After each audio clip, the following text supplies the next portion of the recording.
Brigitte Rose, bonjour. Bonjour. On est très heureux de vous accueillir sur le secteur au Jura-Saint-Claude, où vous allez être présente pour une série de concerts qui se développent sur 3 festivals, d'où le titre de cet événement Cœur des festivals. Vous pouvez nous citer les 3 festivals en Les trois question? festivals, donc, c'est déjà Musique en haut, autour de Morée. Festival dans lequel j'ai travaillé depuis 23, 24, 25 ans, je ne sais plus. Festival Orgue-en-Ville, avec qui nous avons déjà fait ce chœur Et ça, participatif. c'est à C'est Besançon. à Besançon. Et puis le festival musique Festival baroque, de musique baroque du Jura. de musique baroque du Jura. Voilà, pour la première année pour ce projet-là. Alors, vous-même, Brigitte, on va vous présenter, puisque vous n'êtes pas inconnue du paysage franc-comtois, puisque vous avez, il y a longtemps, dirigé le Centre polyphonique de Franche-Comté, où il y avait un travail important sur la voix. Votre métier, c'est au départ... Mon métier, c'est chef de chœur, enfin plus exactement professeur de direction d'ensembles vocaux, et donc professeur d'enseignement artistique avec tout le travail que ça demande, à la fois de travailler avec des enfants, des adultes, mais aussi de concevoir des projets. Et c'est dans ce cadre-là que j'avais quitté à un moment donné l'enseignement pour aller diriger le centre polyphonique de Franche-Comté pendant 3 années.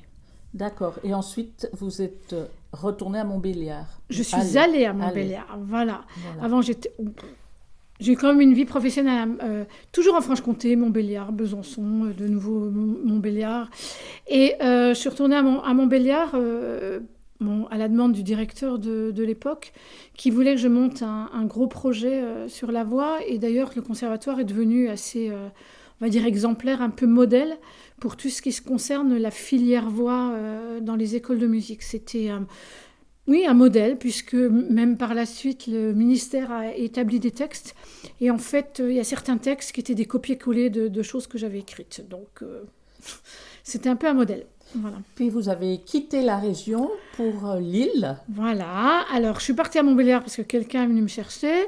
Et je suis partie à Lille parce que l'Opéra de Lille est venu me chercher par rapport à mon expertise de travailler avec tous les publics, notamment les publics d'enfants, on va dire... pas empêchés, mais qui sont loin de la culture classique et loin de la culture lyrique, pour monter un projet avec l'Opéra de Lille, un projet qui s'appelle Fine Oreille, qui fait chanter des enfants dans tout le Nord-Pas-de-Calais, dans pas mal de communes et de quartiers du Nord-Pas-de-Calais. Je dis qu'il fait chanter parce que je ne suis plus sur ce projet, parce que je suis pensionnée, on va dire comme ça maintenant, de ce travail régulier.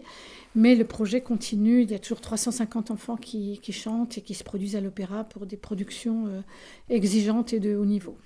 Alors, c'est une passion qui vous anime par rapport au chant, à la voix. Vous-même, vous chantez, vous êtes chanteuse lyrique, Non, je ne suis pas non? chanteuse lyrique. J'ai travaillé ma voix, mais je ne suis pas chanteuse lyrique. Non, non, j'ai travaillé ma voix pour le faire, mais après, il y avait des choix à faire. Soit je chantais, soit je dirigeais. Puis en plus, il se trouve que j'ai des problèmes de cordes vocales, donc j'ai pas pu continuer vraiment d'étudier la voix, puis de me diriger vers ça. C'est vrai que ça avait été une idée, mais bon, j'ai pas pu. Et puis, mon métier de chef de chœur, oui, métier passion, en fait, c'est comme des amis disaient que moi j'avais commencé la musique 9 mois avant ma naissance parce que j'avais une mère qui était passionnée, qui n'était pas du tout professionnelle, mais passionnée de chant choral. Et à la maison, on chantait avant de parler, en fait, en clair. Quand on était enfant, moi j'avais 6 ans, mon petit frère en avait 3, et dans la voiture, on chantait à 3 voix avec maman. Elle disait, Brigitte, tu fais la deuxième voix, ton petit frère fait la première, moi je fais la troisième, et on chantait à 3 voix. C'était quelque chose de naturel à la maison parce que ça se faisait tout le temps. Quoi qu'il se passe, on chantait, et voilà. Et donc après, par la suite, fallait choisir, et puis je m'étais destinée à la médecine, et puis après, quand j'ai commencé de plus trop faire de musique. Enfin, j'en faisais toujours, mais ça me manquait. Et puis après, j'étais professeure de formation musicale. Et après, donc, je me suis spécialisée en direction de chœur et aussi en chant, même si la direction de chœur est restée ma ligne forte. Alors, on va parler de ce qui se passe dans les jours, les week-ends à venir. Mhm. Donc, ce chœur participatif, comment s'est-il créé? Alors, ça a été créé au départ, c'était vraiment un chœur participatif. Parce que je dirige un ensemble vocal qui s'appelle Contraste, ensemble vocal de Franche-Comté. Et au départ, c'était des concerts qui se faisaient avec Contraste et des personnes qui se raccrochaient à Contraste. Et on construisait un programme avec tout le monde. La dernière version avec Contraste, c'était au mois d'octobre 2022. Donc on a fait le concert à Longchaumois, un concert autour des Ave Maria Stella, qui était, je pense, très beau. Et puis, les 3 festivals ont décidé de s'unir pour faire ce chœur. Et en fait, un chœur qui est autonome, qui n'est plus...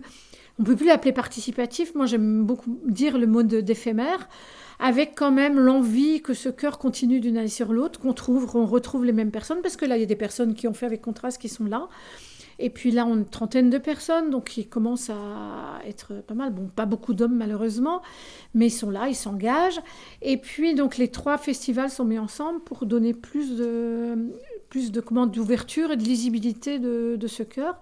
Et ce qui permet aussi, quand on prépare un concert, de pouvoir le faire 3 fois, ce qui je trouve est plutôt bien, parce que alors après, ça demande beaucoup de temps, ça demande plus d'engagement au niveau des dates. Mais en même temps, c'est plus rentable d'avoir monté un programme et de pouvoir le faire 3 fois. Et puis ce chœur, on l'a appelé le chœur de haut en bas, ou de bas en haut, je ne sais jamais dans quel sens. Et puis là, finalement, il y a un terme qui vient, chœur des festivals, chœur éphémère des festivals.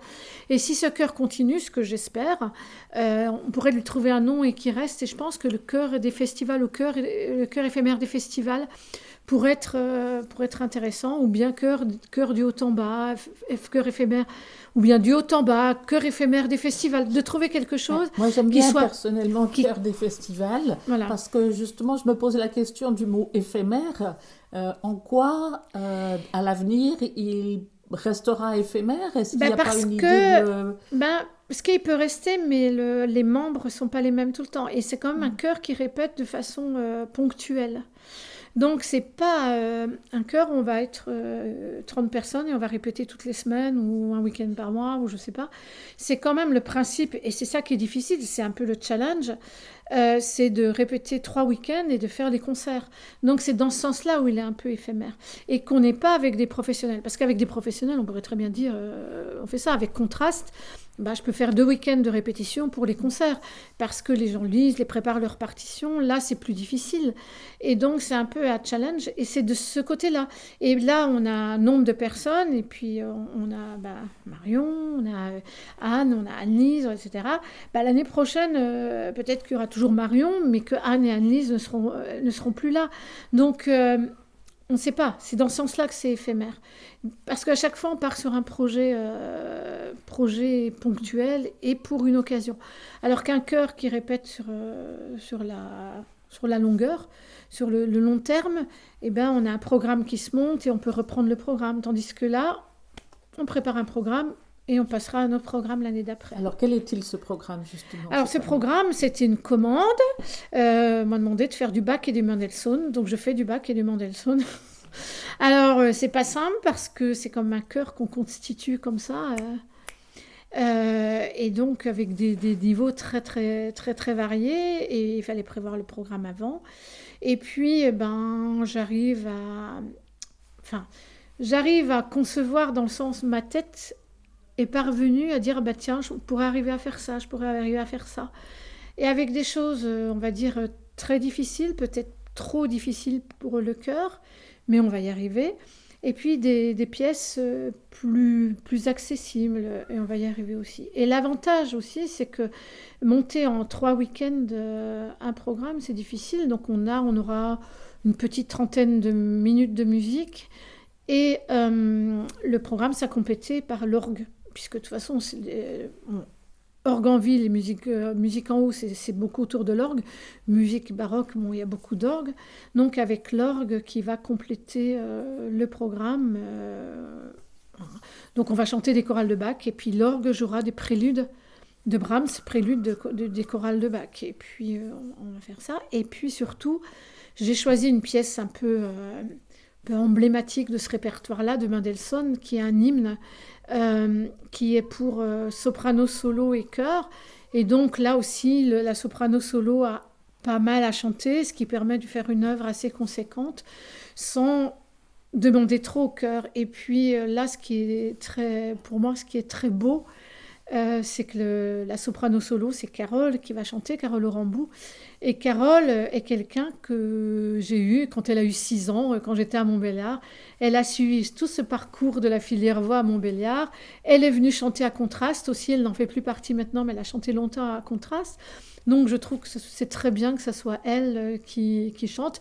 Puis en plus, Carole, c'est elle qui porte au niveau de l'organisation, qui porte le chœur. Donc je trouve que c'est très symbolique et moi, ça me fait... je suis émue de savoir qu'elle va chanter avec nous.